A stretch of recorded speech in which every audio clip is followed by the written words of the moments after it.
فبشر الصابرین الذین اذا اصابتهم مصیبۃ قالوا انا للہ وانا الیہ راجعون اولئک علیہم صلوات من ربہم ورحمہ، یہ ہیں وہ لوگ کہ جن پر ہر وقت اللہ کی عنایتوں کا نزول ہوتا رہتا ہے اور رحمت کی بارش ہوتی رہتی ہے۔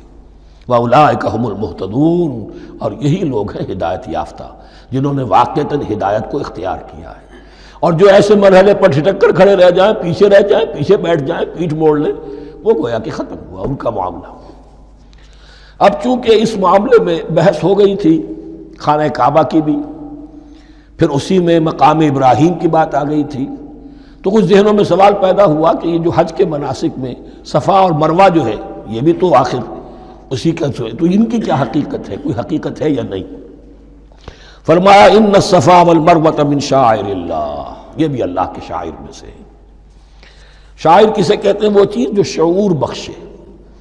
تو وہ چیزیں کہ جن کے ساتھ اولو العزم پیغمبروں یا اولو العزم انسانوں، اولو العزم اولیاء اللہ کے کچھ حالات و واقعات کا کوئی ذہنی سلسلہ قائم ہوتا ہو، وہ گویا کہ شعور دلانے والے ہوتے ہیں، یاد دلانے والے ہوتے ہیں، اللہ تعالیٰ کی طرف ذہن کو لے جانے والے ہوتے ہیں۔ اس اعتبار سے شاعر ان الصفا والمروہ من شعائر اللہ فمن حج البیت او اعتمر فلا جناح علیہ ان یطوف بہما، تو جو کوئی بھی ہمارے گھر کا حج کرے، بیت اللہ کا حج کرے یا عمرہ کرے، اعتمر، فلا جناح علیہ، تو کوئی حرج نہیں ہے اس پر، ان یطوف بہما، کہ ان دونوں کا بھی طواف کرے، وہ جو 7 چکر لگائے جاتے ہیں، ان الصفا والمروہ۔ ومن تطوع خیرا، جو شخص جان بوجھ کر بھلا کام کرتا ہے، فإن اللہ شاکر علیم، تو جان لو اللہ بڑا قدردان ہے۔ اب شکر انسان کرتا ہے تو اس کے معنی کیا ہوں گے؟ احسان مند ہونا۔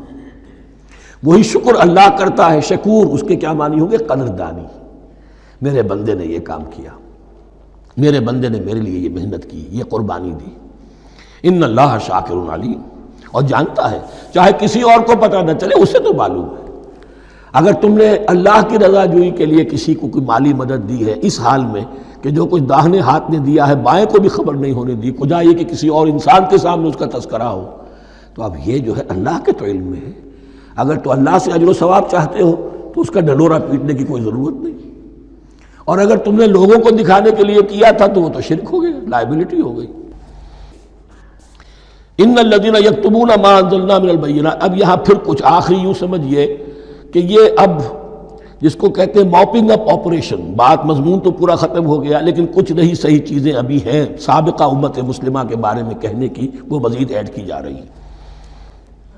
ان الذین یکتمون ما انزلنا من البینات والہدی من بعد ما بیناہ للناس فی الکتاب اولئک یلعنهم اللہ ویلعنهم اللاعنون، یقیناً وہ لوگ جو چھپاتے ہیں اس شے کو جو ہم نے نازل کی ہے بینات میں سے اور ہدایت میں سے، اس کے بعد کہ ہم نے ان کو واضح کر دیا ہے لوگوں کے لیے کتاب میں، وہ لوگ ہیں کہ جن پر لعنت کرتا ہے اللہ، اور لعنت کرتے ہیں تمام لعنت کرنے والے۔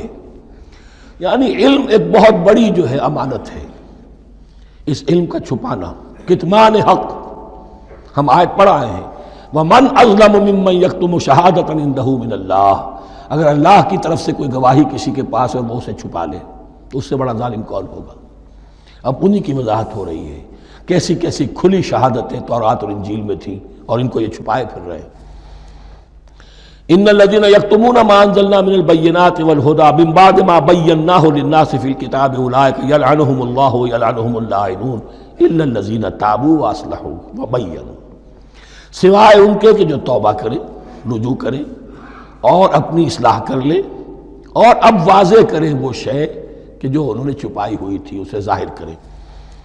فَأُولَٰئِکَ أَتُوبُ عَلَیْہِمْ، تو ان کی توبہ میں قبول کروں گا اور ان کی طرف میں نگاہ التفات میں اپنی پھر ان کی طرف متوجہ کر دوں گا۔ وَأَنَا التَّوَّابُ الرَّحِيمُ، اور میں تو ہوں ہی توبہ کا قبول کرنے والا اور رحم فرمانے والا۔ إِنَّ الَّذِينَ كَفَرُوا وَمَاتُوا وَهُمْ كُفَّارٌ، یقیناً جن لوگوں نے کفر کیا اور وہ مرے اسی حال میں کہ کفر پر قائم تھے، اولئک علیہم لعنۃ اللہ والملائکۃ والناس اجمعین، ان پر تو لعنت ہے اللہ کی بھی اور فرشتوں کی بھی اور تمام انسانوں کی بھی، خالدین فیہا، اس لعنت کی کیفیت میں وہ اب ہمیشہ رہیں گے، لا یخفف عنہم العذاب، نہ ان پر سے عذاب کے اندر کوئی کمی کی جائے گی، ولا ہم ینظرون، نہ انہیں کوئی مہلت ملے گی کہ عذاب کا تسلسل ذرا سی دیر کے لیے وقفہ ہو جائے، سانس لینے کی مہلت مل جائے۔ ولا ہم ینظرون وَإِلَٰهُكُمْ إِلَٰهٌ وَاحِدٌ، سن لو تمہارا الہ اور معبود ایک ہی الہ ہے، لا الہ الا هو الرحمن الرحیم، اس کے سوا کوئی الہ نہیں ہے، اور وہ رحمان ہے اور رحیم ہے۔ اب جو آیت آ رہی ہے اس کے پڑھنے سے پہلے ایک بات سمجھ لیجئے کہ یہ جو اب 22 رکوعوں کا مضمون ہم پڑھ رہے ہیں، مجھے یہ بات آج شروع میں واضح کرنی چاہیے تھی، اس میں ترتیب کیا ہے۔ میں پہلے عرض کر چکا ہوں کہ پہلے 18 رکوعوں کی تقسیم ورٹیکل کی ہے ہم نے، 18 کو 4 رکوع ادھر، 10 درمیان میں، پھر 4 ادھر۔ یہاں اب چلے گی ہاریزونٹل تقسیم، افقی تقسیم، اور اس کی بھی شکل کیا ہے کہ 4 مضامین ہیں کہ جو تانے بانے کے ساتھ بنے ہوئے ہیں، یا 4 لڑیاں ہیں مضمون کی کہ جن کو بٹ کر رسی بنا دیا گیا۔ وہ 4 مضامین کیا ہیں؟ مسلمانوں سے خطاب میں ان کے لیے عبادات اور احکام اور شرائع، یہ واجب ہے، یہ کرنا ہے، یہ حلال ہے، یہ حرام ہے، نماز فرض ہے، روزہ فرض ہے، وغیرہ وغیرہ۔ اور 2 لڑیاں جہاد، جہاد بالمال، جہاد بالنفس۔ جہاد بالنفس کی آخری انتہا قتال ہے، جہاں انسان نقد جان ہاتھ پر رکھ کر، ہتھیلی پر رکھ کر میدان میں حاضر ہو جاتا ہے۔ جو جنگ میں گیا اس نے اپنے آپ کو موت کے لیے پیش کر دیا، بچ کر آ جائے تو بونس ہے۔ اس اعتبار سے یہ 4 جڑ ہیں۔ شریعت کو 2 حصوں میں تقسیم کیجئے، عبادات اور پھر بقیہ احکام شریعت، معاملات، جن میں خاص طور پر شوہر اور بیوی کا تعلق جو ہے وہ سب سے اہم ہے۔ لہذا اس صورت میں آپ دیکھیں گے تفصیلی احکام آئیں گے آئلی قوانین کے ضمن میں۔ دوسری طرف جہاد بالمال یعنی انفاق، اللہ کی راہ میں خرچ کرنا، اور جہاد بالنفس جس کی آخری منزل قتال۔ اب یہ 4 لڑیاں اس طرح سے ہیں، فرض کیجئے ایک لال لڑی ہے، ایک پیلی ہے، ایک نیلی ہے، ایک ہری ہے، ان کو بٹ دیا گیا ہے۔ جب ایک طرف سے دیکھیں گے تو کٹا پھٹا نظر آئے گا، رنگ لال نظر آیا، پھر پیلا نظر آیا، پھر نیلا نظر آیا، پھر ہرا، پھر لال، پھر نیلا، پھر پیلا، پھر ہرا۔ تو ایسا معلوم ہوگا جیسے کٹے پھٹے ہیں مضامین۔ لڑیاں کھول دیجئے، معلوم ہوگا ایک لڑی وہ بھی بڑی مسلسل ہے، جہاد بالمال کی، ایک لڑی ہے جہاد بالنفس یعنی قتال کی، ایک لڑی ہے جو عبادات کی، ایک لڑی ہے معاملات کی اور شریعت کے احکام کی۔ یہ 4 لڑیاں، اور یہ تانے بانے کی طرح بنی ہوئی ہیں، لیکن اسی بنتی میں بہت بڑے حسین پھول موجود ہیں۔ طویل آیات اور طویل آیات، عظیم ترین آیات قرآن مجید کی، ان میں سے اب ایک آیت یہاں آ رہی ہے۔ اس کو میں نے عنوان دیا ہے آیت الآیات۔ ان فی خلق السماوات والارض واختلاف اللیل والنہار والفلک التي تجری فی البحر بما ينفع الناس وما انزل الله من السماء من ماء فاحیا به الارض بعد موتها وبث فيها من كل دابة وتصريف الرياح والسحاب المسخر بين السماء والارض لآیات لقوم یعقلون۔ اتنے فینومینا آف نیچر کسی ایک آیت میں جمع نہیں ہے قرآن۔ اللہ تعالیٰ تمام فینومینا آف نیچر کو اپنی آیتیں قرار دیتا ہے، آسمان اور زمین کی تخلیق، رات اور دن کا الٹ پھیر مختلف جگہوں پر، اور یہ جو ستارے ہیں اور یہ جو بھی نباتات ہیں زمین کی، ان میں سے آیتیں ہی آیت۔ لیکن ان آیت الآیات کو جس طرح یہاں ایک آیت میں سمویا ہے، یہ حکمت کا ایک بہت بڑا پھول ہے، بہت بڑا پھول جو ان 4 لڑیوں کی بنتی کے اندر آ گیا ہے۔ یقیناً آسمان اور زمین کی تخلیق میں اور رات اور دن کے الٹ پھیر میں، اور اس جہاز میں یا کشتی میں جو چلتی ہیں سمندر میں یا دریاؤں میں، وہ سامان لے کر جو لوگوں کو نفع دیتا ہے، بما ينفع الناس وما انزل الله من السماء من ماء، اور اس پانی میں کہ جو اللہ نے اتارا ہے آسمان سے، فاحیا به الارض بعد موتها، اور پھر اس سے وہ زندہ کر دیتا ہے زمین کو اس کے مردہ ہو جانے کے بعد۔ بے آب و گیا زمین پڑی تھی، بارش ہوئی ہے، اسی میں سے روئیدگی آ گئی ہے۔ وبث فیہا من کل دابہ، اور یہ تمام حیوانات اور چرند اور پرند جو اس کے اندر پھیلا دیے گئے ہیں۔ وتصریف الریاح، اور یہ ہواؤں کا چلنا جو ہے، کبھی پروا چل رہی ہے، کبھی پچھمی چل رہی ہے، کبھی مشرق سے آ رہی ہے، کبھی مغرب سے آ رہی ہے، تصریف الریاح ہے۔ والسحاب المسخر بین السماء والارض، اور ان بادلوں میں کہ جو معلق کر دیے گئے آسمان اور زمین کے درمیان، لآیات لقوم یعقلون، ان سب میں آیات ہیں، نشانیاں ہیں ان لوگوں کے لیے جو عقل سے کام لیں۔ ان کو دیکھو اور ان کے خالق کو، مدبر کو پہچانو۔ آیات ہیں، اور ان کے آیات کے پہچاننے کا جو عملی نتیجہ نکلنا چاہیے، اور جس کو عام طور پر لوگ نہیں پہنچ پاتے جس تک، اب اگلی آیت میں اس کا تذکرہ ہے۔ نتیجہ تو نکلنا یہ چاہیے کہ پھر محبوب اللہ ہی ہو، شکر اسی کا ہو، اطاعت اسی کی ہو، عبادت اسی کی ہو۔ جب سورج میں کچھ نہیں، یہ تو اللہ نے اس کو بنایا ہے، یہ حرارت جو ہے اللہ نے دی ہے، چاند میں کچھ نہیں، ہوائیں چلانے والا کوئی وہی تو ہے۔ تو اب کسی شے کے لیے کوئی شکر نہیں، کسی شے کے لیے کوئی عبادت نہیں، کوئی ڈنڈوت نہیں، کوئی سجدہ نہیں، بلکہ صرف اللہ کے لیے، اور وہی مطلوب و مقصود بن جائے، وہی محبوب ہو۔ لا محبوب الا اللہ، لا مقصود الا اللہ، لا مطلوب الا اللہ۔ جن لوگوں کی یہاں تک رسائی نہیں ہو جاتی، وہ لوگ کسی اور شے کو اپنا محبوب و مطلوب بنا کر اس کی پرستی شروع کر دیتے ہیں۔ خدا تک نہیں پہنچے، اپنے نفسی کو معبود بنا لیا، جو یہ کہے کر رہے، معبود تو ہو گیا۔ ارأیت من اتخذ الہہ ہواہ، اپنے قوم کو معبود بنا لیا، قوم کی برتری کے لیے اور قوم کی سربلندی کے لیے جانے بھی دے رہے، وطن کو معبود بنا لیا۔ اس حقیقت کو علامہ اقبال نے سمجھا ہے، اس دور کا سب سے بڑا بت وطن ہے۔ اس دور میں میں اور ہے، جام اور ہے، جم اور، ساقی نے بنا کی روش لطف و ستم اور، تہذیب کے آزر نے ترشوائے صنم اور، مسلم نے بھی تعمیر کیا اپنا حرم اور، ان تازہ خداؤں میں بڑا سب سے وطن ہے، جو پیرہن اس کا ہے وہ مذہب کا کفن ہے۔ نیشنلزم، ٹیریٹوریل، وطنی قومیت، وطن کی جے، یہ معبود بنائے بیٹھے۔ تو اب یہاں سنیے، وَمِنَ النَّاسِ، اور لوگوں میں سے کچھ ایسے بھی ہیں، مَن يَتَّخِذُ مِن دُونِ اللَّهِ أَندَادًا، جو اللہ کو چھوڑ کر کچھ اور چیزوں کو اس کا مد مقابل بنا دیتے ہیں۔ وطن کو بنا لیا، قوم کو بنا لیا، ہیومنزم، انسانیت، نوع انسانی، ہم اس کے خدمتگار ہیں، ہم اس کی بہتری کے لیے کام کر رہے ہیں، یہ بھی ایک معبود بن گیا۔ اور سب سے گھٹیا انسان وہ ہے کہ اپنے ہی حسن کا دیوانہ بنا پھرتا ہوں، اپنا ہی نفس ہے، اسی کے گر چکر لگا رہا ہے، وہی حریم ہے اس کا، وہی حرم ہے اس کا، اور وہ طواف کر رہا ہے اپنے نفس کا، تو وہ بھی تو اس کا ایک معبود ہے۔ لوگوں میں سے وہ بھی ہیں کہ جو اللہ کو چھوڑ کر کسی اور چیز کو اس کا مد مقابل بنا دیتے ہیں۔ یحبونہم کحب اللہ، اور ان سے محبت کرنے لگتے ہیں جیسی کہ اللہ سے کرنی چاہیے۔ یہ فلسفہ ہے اصل میں، ہندی میں اسے آدرش کہتے ہیں، عربی میں نصب العین، انگلش میں آئیڈیل۔ ہر باشعور انسان کسی شے کو اپنا آئیڈیل بناتا ہے اور اس سے پھر محبت کرتا ہے، اس کے لیے جیتا ہے، اس کے لیے مرتا ہے، قربانیاں دیتا ہے، اثار کرتا ہے، قوم کے لیے قربانی، وطن کے لیے قربانی، فلاح کے لیے قربانی، خود اپنی ذات کے لیے قربانی۔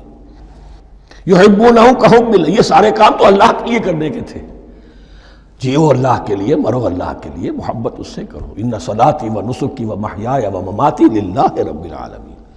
تم نے اپنی یہ ساری نسبتیں کسی اور شے کے ساتھ وابستہ کر دی، تم نے اللہ کا مد مقابل تراش لیا۔ می تراشت فکر ما ہر دم خدا بندے دیگر، رست از یک بند تا افتاد در بندے دیگر۔ انسان معبود تراشتا رہتا ہے اپنے ذہن سے، اور ان کے لیے محبت کرتا ہے، جانے دیتا ہے، قربانیاں دیتا ہے۔ وَمِنَ النَّاسِ مَن يَتَّخِذُ مِن دُونِ اللَّهِ أَندَادًا يُحِبُّونَهُمْ كَحُبِّ اللَّهِ، یہ مضمون بھی سورہ حج میں زیادہ واضح ہوگا۔ وَالَّذِينَ آمَنُوا أَشَدُّ حُبًّا لِلَّهِ، پھر یہ لٹمس ٹیسٹ کا لفظ میری زبان پر آ رہا ہے، اور جو لوگ واقعتاً صاحب ایمان ہوتے ہیں ان کی شدید ترین محبت ہوتی ہے اللہ کے ساتھ۔ اگر یہ نہیں ہے، اگر یہ نہیں تو بابا پھر سب کہانیاں ہیں۔ کوئی شے اللہ سے زیادہ محبوب ہو گئی وہ تمہاری معبود ہے، تم نے اللہ کو چھوڑ دیا، چاہے وہ دولت ہی ہے، تعس عبد الدینار و عبد الدرہم، ہلاک اور برباد ہو جائے درہم و دینار کا بندہ۔ نام عبد الرحمن ہے، حقیقت میں عبد الدینار ہے۔ دینار آنا چاہیے، حرام سے آئے حلال سے آئے، جائز سے آئے ناجائز سے آئے، تو معبود اللہ نہیں ہے، معبود دینار ہے۔ ہندو نے یہ کیا کہ لکشمی دیوی کی ایک مورتی بنا کر پوجنا شروع کر دیا، یہ لکشمی دیوی اگر ذرا مہربان ہو جائے گی دولت آ جائے گی۔ ہم نے کہا ہٹاؤ اس درمیان کے لنک کو، سیدھے ہی دولت کو کیوں نہ پوجو، پیٹرو ڈالر کو پوجو، ڈالر کو پوجو، ترک وطن کرو، ماں باپ کو چھوڑو یہاں سے سکتا ہوا کہ مر رہے ہیں اور کوئی ان کا بیٹا ان کی بیٹی ان کے پاس نہیں، کس لیے؟ ڈالر۔ کون معبود ہوا؟ وَمِنَ النَّاسِ مَن يَتَّخِذُ مِن دُونِ اللَّهِ أَندَادًا يُحِبُّونَهُمْ كَحُبِّ اللَّهِ وَالَّذِينَ آمَنُوا أَشَدُّ حُبًّا لِلَّهِ وَلَوْ يَرَى الَّذِينَ ظَلَمُوا إِذْ يَرَوْنَ الْعَذَابَ أَنَّ الْقُوَّةَ لِلَّهِ جَمِيعًا، اور کاش کہ دیکھ لیتے یہ لوگ جو اس شرک میں اور اس گناہ میں مبتلا ہیں، ظلم شرک کے معنی، جب وہ دیکھیں گے عذاب کو اور یہ بات واضح ہو جائے گی کہ قوت تو ساری کی ساری اللہ کے ہاتھ میں ہے، کسی کے پاس کچھ نہیں۔ وَأَنَّ اللَّهَ شَدِيدُ الْعِقَابِ، اور یہ کہ اللہ سزا شدید العذاب، اللہ سزا دینے میں بہت سخت ہے۔ اس وقت آنکھ کھلے گی تو فائدہ کیا ہوگا؟ اب آنکھ کھلے تو فائدہ ہے۔ اِسْتَبَرَّأَ الَّذِينَ اتُّبِعُوا مِنَ الَّذِينَ اتَّبَعُوا، اب انسانی معاشرے کے اندر یہ ہوتا ہے، کچھ لوگ ہوتے ہیں لیڈر لوگ جو اپنے پیچھے لوگوں کو لگا لیتے ہیں، چاہے ڈیماگوگز ہوں، چاہے مذہبی جو ہے وہ مسندوں کے والی ہوں، اپنے پیچھے لگاتے ہیں، اور ان کے پیچھے لگنے والے جو ہیں وہ یہ سمجھتے ہوئے ان کی عزت بھی ہے، ان کا احترام بھی ہے، ان کے نیچے دبے بھی ہوئے، ان کا پیچھے پیچھے چلتے ہیں۔ قیامت کے دن وہ تبرہ کریں گے، ان تم نے ہمیں مروایا، ہم تمہاری پیروی کرتے رہے، ہم نے سمجھا تم جو کہہ رہے ہو وہ ٹھیک ہے، ہم نے تمہیں اپنا لیڈر مانا۔ اب وہ اعلان برات کریں گے، اللہ ہمارا ان سے کوئی تعلق نہیں۔ استبرأ الذین اتبعوا، اور اس کے جواب میں پھر وہ کریں گے ہمارا تم سے کوئی تعلق نہیں۔ اس روز کے جن لوگوں کا اتباع کیا گیا تھا دنیا میں، لیڈر لوگ، وہ ان لوگوں سے جنہوں نے پیروی کی تھی ان سے تبرہ کریں گے۔ وَرَأَوُا الْعَذَابَ وَتَقَطَّعَتْ بِهِمُ الْأَسْبَابُ، اور وہ دیکھ لیں گے عذاب کو، نگاہوں کے سامنے جہنم آ جائے گی اور تمام رشتے منقطع ہو جائیں گے۔ یوم یفر المرء من اخیہ وامہ وابیہ وصاحبتہ وبنیہ لکل امرئ منہم یومئذ شأن یغنیہ یود المجرم لو یفتدی من عذاب یومئذ ببنیہ وصاحبتہ واخیہ وفصیلتہ التی تؤویہ ومن فی الارض جمیعا ثم ینجیہ۔ ہر انسان چاہے گا میرے باپ کو، بیٹے کو، بھائی کو، ماں کو، بیوی کو، اولاد کو، تمام انسانوں کو جھونک دو جہنم میں، خدا کے لیے کسی طرح مجھے بچا لو۔ تقطعت بہم الاسباب، سارے رشتے منقطع ہو جائیں گے، جن رشتوں کی وجہ سے حرام کو حلال اور حلال کو حرام کر رہے ہو، جن کی دلجوئی کے لیے حرام کی کمائی کرتے ہو، جن کی دلجوئی کے لیے دین کے راستے سے آگے نہیں بڑھ رہے ہو، دین کے راستے میں بیوی ناراض نہ ہو جائے، گھر والے ناراض نہ ہو جائیں، بتقطعت بہم الاسباب، یہ سارے رشتے یہیں تک کے لیے ختم ہو جائیں۔ وقال الذین اتبعوا، اور جو ان کے پیروکار تھے وہ کہیں گے لو ان لنا کرۃ، اگر کہیں ہمیں دنیا میں لوٹنا نصیب ہو جائے، فنتبرأ منہم کما تبرؤوا منا، تو ہم بھی ان سے اسی طرح برات کریں گے جیسے آج یہ ہم سے برات کر رہے ہیں۔ کذالک یریہم اللہ اعمالہم حسرات علیہم، اس طرح اللہ ان کو دکھائے گا ان کے اعمال حسرتیں بن جائیں گی، کاش کہ ہم نے سمجھا ہوتا، کاش کہ ہم نے ان کی پیروی نہ کی ہوتی، کاش کہ ہم نے ان کو اپنا لیڈر اور اپنا ہادی اور رہنما نہ مانا ہوتا۔ وما ہم بخارجین من النار، لیکن وہ اب آگ سے نکلنے والے نہیں ہوں گے۔ یا ایھا الناس کلوا مما فی الارض حلالا طیبا ولا تتبعوا خطوات الشیطان انہ لکم عدو مبین۔ اے لوگو، زمین میں جو کچھ حلال اور طیب ہے، حلال ہے اور پاک ہے، صاف ستھری چیز اور حلال چیز، وہ کھاؤ، اور شیطان کے نقش قدم کی پیروی نہ کرو، انہ لکم عدو مبین، یقیناً وہ تمہارے لیے کھلا دشمن ہے۔ یہ بحث اصل میں کھلے گی سورہ انعام میں جا کر۔ وہاں عرب میں یہ رواج تھا، بتوں کے نام پر کوئی جانور چھوڑ دیتے تھے، جیسے ہندوؤں میں بھی تھی رواج، ہم نے تو بچپن میں دیکھا ہے، کوئی سانڈ چھوڑ دیا، کسی کے کان جو ہے وہ چیر دیے، یہ فلاں بت کے لیے ہے، فلاں دیوی کے لیے ہے۔ اب اسے کوئی کچھ نہیں کہہ سکتا تھا، وہ جہاں چاہیں وہ منہ ماریں جا کر ان کا، اور پھر ان کا ظاہر بات ہے ان کا گوشت کیسے کھایا جا سکتا تھا۔ تو عرب میں بھی یہ رواج تھے، اور ابھی تک اس کے کچھ نہ کچھ ریزیڈول ایفیکٹس تھے۔ آباء و اجداد کی جو رسمیں چلی آ رہی ہوں وہ آسانی سے جو ہے وہ چھوٹتی نہیں ہیں، کچھ نہ کچھ اثرات رہتے ہیں، جیسے آج تک ہمارے ہاں ہندوانہ اثرات موجود ہیں۔ تو ایسے لوگوں سے کہا جا رہا ہے کہ یہ تمام حرمتیں جو تمہارے ان لوگوں نے مشرکین نے بنا لی تھی، یہ جانور حرام، یہ جانور حرام ہو گیا، اسے فلاں کے نام پر نامزد کیا ہے، اس اونٹ کی جو ہے اتنی اونٹنیوں کے ساتھ جفتی ہو چکی ہے، اب بس اس کو خالی کر دو، چھوڑ دو، نہ اس کے اوپر سواری کی جائے گی اور نہ اس کا گوشت کھایا جائے گا۔ یہ کوئی نہیں ہے، جو چیز حلال ہے اصلاً اور طیب ہے کھاؤ۔ انما یامرکم بالسوء والفحشاء، یقیناً شیطان تمہیں حکم دیتا ہے بدی کا اور بے حیائی کا، وان تقولوا علی اللہ ما لا تعلمون، اور اس کا کہ تم کہو اللہ کی طرف نسبت کر کے جو تم جانتے نہیں ہو کہ اللہ نے حرام کیا۔ بھائی تمہیں کہاں معلوم؟ کوئی دلیل لاؤ، کسی کتاب میں دکھاؤ کہ اللہ نے یہ چیز حرام کر دی۔ وَإِذَا قِيلَ لَهُمُ اتَّبِعُوا مَا أَنزَلَ اللَّهُ قَالُوا بَلْ نَتَّبِعُ مَا أَلْفَيْنَا عَلَيْهِ آبَاءَنَا، اور جب ان سے کہا جاتا ہے اتباع کرو اس کی جو اللہ نے نازل کیا ہے، قالوا وہ کہتے ہیں بل نتبع ما الفینا علیہ آباءنا، ہم تو پیروی کریں گے اس کی جس پر ہم نے پایا اپنے آباء و اجداد کو۔ اب لو کان آباؤہم لا یعقلون شیئا ولا یہتدون، کیا وہ اپنے آباء و اجداد ہی کی پیروی کرتے رہیں گے، خواہ ان کے آباء و اجداد نہ کسی بات کو سمجھ پائے ہوں نہ ہدایت یافتہ ہوئے۔ میں نے عرض کر دیا تھا کہ سورہ بقرہ میں جہاں دعوت تیسرے رکوع کی پہلی آیت شروع ہوئی، یا ایھا الناس اعبدوا ربکم الذی خلقکم والذین من قبلکم لعلکم تعقلون، وہ بھی تو مخلوق تھے جیسے تم مخلوق ہو، تم سے خطا ہو سکتی ہے، ان سے بھی ہوئی، تم غلطی کر سکتے ہو، انہوں نے بھی کی۔ ومثل الذین کفروا کمثل الذی ینطق بما لا یسمع الا دعاء ونداء، یہاں ذرا تمثیل کے اندر ایک پیچیدگی ہے کہ بظاہر ترجمہ تو یہ ہوگا کہ مثال ان لوگوں کی جنہوں نے کفر کیا اس شخص کی سی ہے جو پکار رہا ہے ایسی چیز کو جو نہ سنتا ہے نہ سمجھتا ہے۔ ہاں یہ پتہ چلتا ہے کہ کچھ پکار رہا ہے، جانور ہوتے ہیں انہیں اور کیا سمجھ میں آتا ہے۔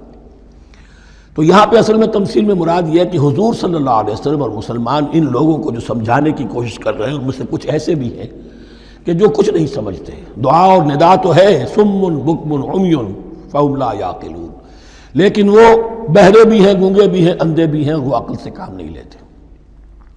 یا ایھا الذین آمنوا کلوا من طیبات ما رزقناکم، اے اہل ایمان کھاؤ ان تمام پاکیزہ چیزوں میں سے جو ہم نے تمہیں دی ہیں، واشکروا للہ، اللہ کا شکر ادا کرو، ان کنتم ایاہ تعبدون، اگر تم واقعتاً اسی کی عبادت کرنے والے ہو۔ جیسا کہ میں نے عرض کیا سورہ الانعام میں یہ ساری چیزیں آئیں گی بہت تفصیل سے۔ انما حرم علیکم المیتۃ والدم ولحم الخنزیر وما اہل بہ لغیر اللہ، بنیادی طور پر اللہ تعالیٰ نے وہ کھانے کے جو اہل عرب میں اس وقت رائج تھے ان میں سے 4 چیزوں کی حرمت کا اعلان کیا ہے بار بار، مکی صورتوں میں بار بار ہوا ہے اور یہاں پھر یہ مدنی صورت کے اندر گویا کہ آخری بار۔ انما حرم علیکم المیتۃ، اللہ نے تم پر حرام کیا مردار کو، جو اپنی آپ موت مر گیا، ذبح نہیں کیا گیا، والدم، اور خون حرام ہے، نجس ہے۔ اسی لیے جو ذبح کرنے کا ہمارا طریقہ ہے وہ یہ ہے کہ صرف گردن کو کاٹا جائے تاکہ اس میں شریانے وغیرہ کٹ جائے اور اکثر جو ہے خون جسم کا نکل جائے۔ اگر جھٹکا کیا جائے جیسے سکھ کرتے تھے، ایک ہی تلوار کے وار سے گردن اڑا دی بکری کی، یا یہ کہ جیسے کہ یورپ وغیرہ میں ہوتا ہے، تو پھر وہ خون اندر رہ جاتا ہے جسم کے، اس کے اندر پھر وہ اینٹھن نہیں ہوتی اس حیوان کے جسم میں کہ جس سے خون جو ہے وہ باہر چلا جائے۔ تو وہ لحم الخنزیر، اور تیسری چیز ہے خنزیر کا گوشت، اور چوتھی چیز وما اہل بہ لغیر اللہ، اور وہ کہ جس پر پکارا گیا ہو کسی کا نام اللہ کے سوا۔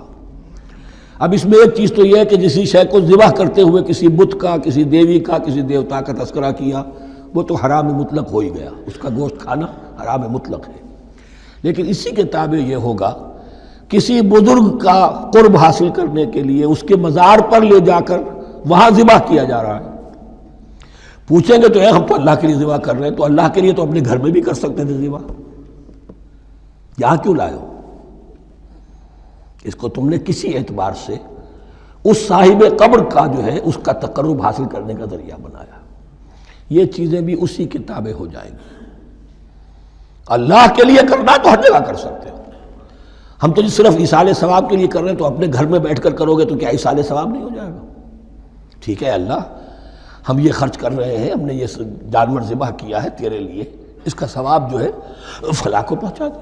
یہ ہے 4 چیزیں بنیادی طور پر۔ فمن اضطر غیر باغ ولا عاد، ان میں بھی ایک رعایت ہے، اگر کوئی مضطر ہو گیا ہے، مجبور ہو گیا ہے، جان نکل رہی ہے اور کوئی شے کھانے کو نہیں، لیکن 2 شرطیں پوری ہو، غیر باغ ولا عاد، وہ اس حرام کی طرف رغبت نہ رکھتا ہو اور نہ جو ناگزیر حد ہے جان بچانے کی اس سے آگے بڑھے۔ صرف جان بچانے کے لیے مردار کا گوشت بھی کھا سکتا ہے، سور کا گوشت بھی کھا سکتا ہے، جو بھی چاہے جان بچانے کے لیے، یہ رخصت ہے، لیکن اس شے کی طرف کوئی رغبت اور میلان طبیعت میں نہ ہو۔ یہ اللہ تو جانتا ہے، اگر تو معاملہ اس سے ہے تو اس سے تو چھپی ہوئی بات نہیں ہے، اور جتنا ناگزیر ہے جان بچانے کے لیے اس سے آگے نہ بڑھے۔ فلا اسم علیہ، ان 2 شرطوں کے ساتھ جان بچانے کے لیے حرام چیز بھی کھائی جا سکتی ہے۔ ان اللہ غفور الرحیم، یقیناً اللہ غفور الرحیم ہے۔ ان الذین یکتمون ما انزل اللہ من الکتاب ویشترون بہ ثمنا قلیلا، یقیناً وہ لوگ جو چھپاتے ہیں اس کو جو اللہ نے نازل کیا ہے کتاب میں سے اور فروخت کرتے ہیں انہیں بہت حقیر سی قیمت پر، اولئک ما یاکلون فی بطونہم الا النار، یہ لوگ نہیں بھر رہے اپنے پیٹوں میں مگر آگ۔ ولا یکلمہم اللہ یوم القیامہ، اللہ ان سے کلام نہیں کرے گا قیامت کے دن۔ ولا یزکیہم، نہ انہیں پاک کرے گا۔ ولہم عذاب علیم، ان کے لیے دردناک عذاب ہے۔ اولئک الذین اشتروا الضلالۃ بالہدی، یہ ہیں وہ لوگ کہ جنہوں نے ہدایت دے کر ضلالت خرید لی ہے۔ والعذاب بالمغفرہ، اور مغفرت اللہ کی اپنے ہاتھ سے دے کر عذاب خرید لیا ہے۔ فما اصبرہم علی النار، تو کتنا ہے ان کا حوصلہ آگ کے لیے، بڑے صابر ہیں اس جہنم کی آگ کے لیے، کس طرح تیاری کر رہے ہیں۔ ذالک بان اللہ نزل الکتاب بالحق، یہ اس لیے کہ اللہ نے تو کتاب نازل کی حق کے ساتھ۔ وان الذین اختلفوا فی الکتاب لفی شقاق بعید، اور یقیناً جن لوگوں نے کتاب اور شریعت میں پھر یہ پگڈنڈیاں نکالی اختلاف کی، وہ بڑی ہی دشمنی میں اور بڑی ہی شقاوت کے اندر مبتلا ہو گئے۔ بارک اللہ لی ولکم فی القرآن العظیم ونفعنی وإیاکم بالآیات والذکر الحکیم۔